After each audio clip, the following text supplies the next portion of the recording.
ଆପଣମାନେ କେବେ ଭାବିଛନ୍ତି ଯେ ଆମର ପ୍ରାର୍ଥନା ସେହି ପରମବ୍ରହ୍ମ ପରମାତ୍ମାଙ୍କ ପାଖରେ ପହଞ୍ଚୁଛି ତ ନା କେଉଁଠି ହଜିଯାଉଛି? ନା, ସେହି ପରମବ୍ରହ୍ମ ସବୁ ଶୁଣୁଛନ୍ତି। ପ୍ରତ୍ୟେକ ମୁହୂର୍ତ୍ତରେ ଆମ ମୁହଁରୁ ବାହାରୁଥିବା ପ୍ରତ୍ୟେକ ବଚନ ଏବଂ ମନ ମଧ୍ୟରେ ଉଠୁଥିବା ପ୍ରତ୍ୟେକ ଭାବନାକୁ ସେ ଶୁଣିପାରନ୍ତି ଆଉ ପଢ଼ିପାରନ୍ତି। କିନ୍ତୁ ଗୋଟିଏ ସର୍ତ୍ତ, ଆପଣମାନେ କେମିତି କହୁଛନ୍ତି ଏବଂ କେମିତି ଭାବୁଛନ୍ତି। ସବୁ ଖେଳ ତ ଲୁଚି ରହିଛି ଏଠି। ଜୟ ଜଗନ୍ନାଥ। ଏଠାରେ ମୁଁ ଆପଣମାନଙ୍କୁ କୌଣସି ଜ୍ଞାନ ବାଣ୍ଟୁନି, ବରଂ ଆମେ ସମସ୍ତେ ମିଶି ଆମର ଆତ୍ମାର ବାର୍ତ୍ତାକୁ ଜାଣିବାକୁ ଚେଷ୍ଟା କରିବା ପାଇଁ କହୁଛି। ଆମର ଆତ୍ମା ଆମରି ଭିତରେ ଧୀରେ ଧୀରେ ବହୁତ କଥା କହିଥାଏ। ସେ କହିଥାଏ, ମୁଁ ପୁରାପୁରି ପ୍ରସ୍ତୁତ ଅଛି, କିନ୍ତୁ ମୋତେ ଠିକ୍ ଶବ୍ଦ ପ୍ରଦାନ କର।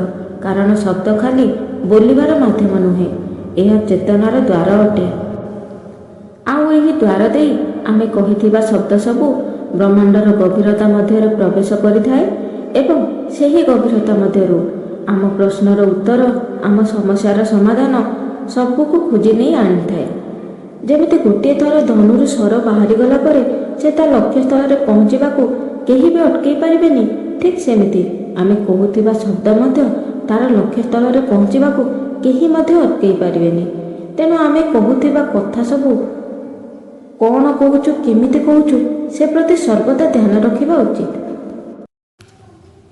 ଆଜି ଆମେ ସବୁ ଏଠାରେ ଖାଲି କଥା ହେବା ନାହିଁ, ଆମେ ଏଠି କିଛିଟା ଗୁପ୍ତ କଥା ବିଷୟରେ ଜାଣିବା, ଯେମିତିକି ଆମର ପ୍ରତ୍ୟେକ ଇଚ୍ଛା ସେହି ପରମାତ୍ମାଙ୍କ ନିକଟରେ ଅତି ସହଜରେ ପହଞ୍ଚି ପାରିବ। ତେଣୁ ଆଜିର ଏହି ଯାତ୍ରା ଆମ ସମସ୍ତଙ୍କ ପାଇଁ ବହୁତ ମହତ୍ତ୍ୱପୂର୍ଣ୍ଣ ହେବ। ଏହି ଯାତ୍ରା ଶବ୍ଦରୁ ଆରମ୍ଭ ହୋଇ ପରମାତ୍ମାଙ୍କ ନିକଟରେ ଶେଷ ହେବ। ପରମାତ୍ମା ଶବ୍ଦ ଶୁଣନ୍ତିନି, ବରଂ ସେ ଭାବକୁ ପଢ଼ିଥାନ୍ତି। କିନ୍ତୁ ଶବ୍ଦ ଦ୍ୱାରା ହିଁ ଆମ ମନ ମଧ୍ୟରେ ତ ଭାବ ସୃଷ୍ଟି ହୋଇଥାଏ। ଯେମିତିକି ଯେତେବେଳେ ଆମେ କହିଥାଉ ଯେ ଆଉ ମୋ ପାଖରେ ଧନ ଥାନ୍ତା କି, ମୋର ଗୋଟିଏ ଘର ଥାନ୍ତା କି, ସେତେବେଳେ ସେ ପରମବ୍ରହ୍ମ ଶୁଣିଥାନ୍ତି ଯେ ଆମ ପାଖରେ ବିଶ୍ୱାସ ନାହିଁ ଯେ ଆମ ପାଖରେ ଧନ କିମ୍ବା ଘର ହୋଇପାରିବ। ଏଠାରେ ଆମର ଶବ୍ଦ ହିଁ ଆମ ଉର୍ଜାକୁ ଦିଗ ଦେଖାଇଥାଏ। ଶବ୍ଦ ହେଉଛି ଏକ ବୀଜ ମଞ୍ଜି।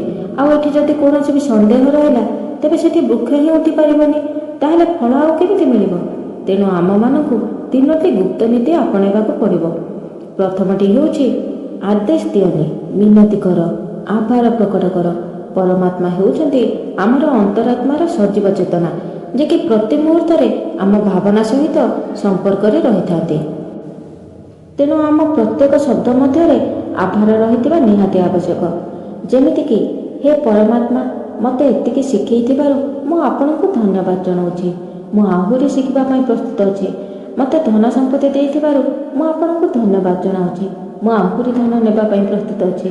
ମୋ ରାସ୍ତାରେ ଯାହା କିଛି ବି ମିଳିବ, ମୁଁ ସେସବୁକୁ ସ୍ୱୀକାର କରିବି, କାରଣ ମୋର ପ୍ରତ୍ୟେକ ଅନୁଭବ ମୋ ପାଇଁ ଅଭିଜ୍ଞତାର ରୂପ ନେବ। ଦେଖନ୍ତୁ, ଏହି ଶବ୍ଦ ଗୁଡ଼ିକ ଭିତରେ କେତେ ଆଭାର, କେତେ ଆଗ୍ରହ ଆଉ ସମର୍ପଣ ସବୁ ଲୁଚି ରହିଛି। ଏହି ଭାଷା ତ ସେହି ପରମାତ୍ମାଙ୍କର ଅତି ପ୍ରିୟ ଭାଷା। ଦ୍ୱିତୀୟ ଗୁପ୍ତ କଥା ହେଉଛି, ପରମାତ୍ମା ଅତୀତ କିମ୍ବା ଭବିଷ୍ୟତ ସହିତ କୌଣସି ସମ୍ପର୍କ ରଖିନଥାନ୍ତି, ବରଂ ତାଙ୍କର ସମ୍ପର୍କ କେବଳ ଆମର ବର୍ତ୍ତମାନର ଉର୍ଜା ସହିତ। ତୁମେ ଯେତେବେଳେ କହିଥାଅ ମୋର ଟଙ୍କା ଦରକାର, ତେବେ ପରମାତ୍ମାଙ୍କୁ ଶୁଣାଯାଏ ଯେ ତୁମ ପାଖରେ ଟଙ୍କା ନାହିଁ, ଆଉ ସେହି ଉର୍ଜା ହିଁ ତୁମ ପାଖକୁ ପୁଣି ଫେରି ଆସେ। ଫଳରେ ତୁମ ପାଖରେ କେବେ ମଧ୍ୟ ଟଙ୍କା ରୁହେ ନାହିଁ, ତୁମକୁ କେବେ ମଧ୍ୟ ଟଙ୍କା ମିଳେ ନାହିଁ। କିନ୍ତୁ ତୁମେ ଯଦି କହିବ, ହେ ପରମାତ୍ମା, ମୁଁ ଆପଣଙ୍କୁ ଏତେ ସବୁ ସମୃଦ୍ଧି ପାଇଁ ଧନ୍ୟବାଦ ଜଣାଉଛି, ତେବେ ପରମାତ୍ମାକୁ ଶୁଣାଯିବ, ଏହି ଆତ୍ମା ପାଖରେ ସମୃଦ୍ଧିର ଅନୁଭବ ଅଛି ଏବଂ ଏହି ଆତ୍ମାକୁ ସମୃଦ୍ଧିର ନିରନ୍ତରତା ପ୍ରଦାନ କରାଯାଉ। ଏହା ଏତେ ଶବ୍ଦର ଖେଳ ଆଉ ଉର୍ଜାର ନିୟମ। ଆପଣଙ୍କର ଶବ୍ଦ ହିଁ ଆପଣଙ୍କର ଉର୍ଜା ଅଟେ। ଯେତେବେଳେ ଆପଣ ଆପଣଙ୍କ ଶବ୍ଦ ମଧ୍ୟରେ ଆଭାର, ଆଗ୍ରହ ଆଉ ସମର୍ପଣ ଭରିଦେବେ, ସେତେବେଳେ ସେହି ଶବ୍ଦର ତରଙ୍ଗ ପରମବ୍ରହ୍ମଙ୍କ ଗଭୀରତା ଭିତରେ ପ୍ରବେଶ କରି ଉର୍ଜା ରୂପରେ 1000 ଗୁଣ ଅଧିକା ଆପଣଙ୍କ ପାଖକୁ ପୁଣି ଥରେ ଫେରିଆସେ।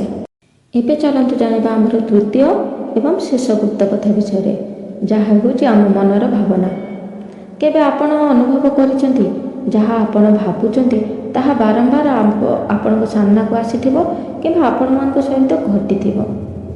ସେମିତି ଆମେ ଯଦି କିଛି ଇଚ୍ଛା ପୂରଣ ବିଷୟରେ ଭାବୁ, ତେବେ ସେହି ଇଚ୍ଛା ଆମର ସ୍ୱପ୍ନ ହେଇକି ରହିଯାଏ। କିନ୍ତୁ ଯଦି ଆମେ ସେହି ଇଚ୍ଛାକୁ ଆଖି ବନ୍ଦ କରି ବର୍ତ୍ତମାନରେ ତାକୁ ଉପଭୋଗ କରିବାଟା ଅନୁଭବ କରିପାରୁ, ସେତେବେଳେ ସେହି ଇଚ୍ଛା ଏକ ନୂତନ ଚେତନାର ରୂପ ନେଇଯାଏ ଆଉ ଆମ ଜୀବନରେ ପ୍ରତିଫଳନ ହେବାରେ ଲାଗେ। ଯେମିତିକି ଆପଣ ଏକ ଘର ଚାହୁଁଛନ୍ତି, ତେବେ ପ୍ରତିଦିନ ହେଉ କିମ୍ବା ରାତି ହେଉ କିଛି କ୍ଷଣ ଆପଣ ଅନୁଭବ କରନ୍ତୁ ଯେ ଆପଣଙ୍କର ଏକ ନୂଆ ଘର ଅଛି ଆଉ ଆପଣ ସେଇ ଘରେ ରହୁଛନ୍ତି। ସେଇ ଘରେ କେମିତି ଖାଉଛନ୍ତି, କେଉଁଠି ବସୁଛନ୍ତି, ଘରଟିକୁ କେମିତି ସଜାଉଛନ୍ତି, ସେମିତି ଅନୁଭବ କରି କରି ଭଗବାନଙ୍କୁ ଧନ୍ୟବାଦ ଜଣାନ୍ତୁ ଯେ ହେ ପରମାତ୍ମା, ଆପଣଙ୍କୁ ବହୁତ ବହୁତ ଧନ୍ୟବାଦ ଏହି ସୁନ୍ଦର ଘର ପାଇଁ। ମୋର ଏ ଘରଟି ହେଇଥିବାରୁ ଆପଣଙ୍କୁ ଅନେକ ଅନେକ ଧନ୍ୟବାଦ।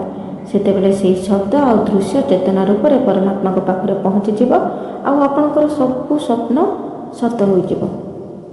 ଏତିକି ଶୁଣିବା ପରେ ଅଳ୍ପ ସମୟ ବସନ୍ତୁ ଏବଂ ଥରେ ଭାବି ଦେଖନ୍ତୁ, ଆପଣମାନଙ୍କ ମନରେ ଯେତେବେଳେ କିଛିଟା ଇଚ୍ଛା କିମ୍ବା ଆଶା ଜନ୍ମ ନେଉଥିଲା, ସେସବୁ କ'ଣ ଏମିତି ହିଁ ଆପଣମାନେ ପରମାତ୍ମାକୁ ଜଣାଉଥିଲେ?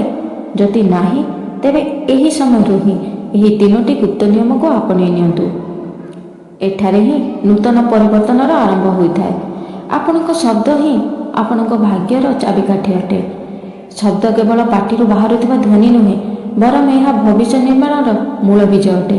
ଯଦି ଆପଣ ଏହି ନିୟମରେ ବୁଲିବା ଆରମ୍ଭ କରିଦେବେ, ତେବେ ପରମାତ୍ମା କେବେ ମଧ୍ୟ ଆପଣଙ୍କୁ ଏବଂ ଆପଣଙ୍କ ଉଦ୍ଦେଶ୍ୟକୁ ନଜରଅନ୍ଦାଜ କରିପାରିବେ ନାହିଁ।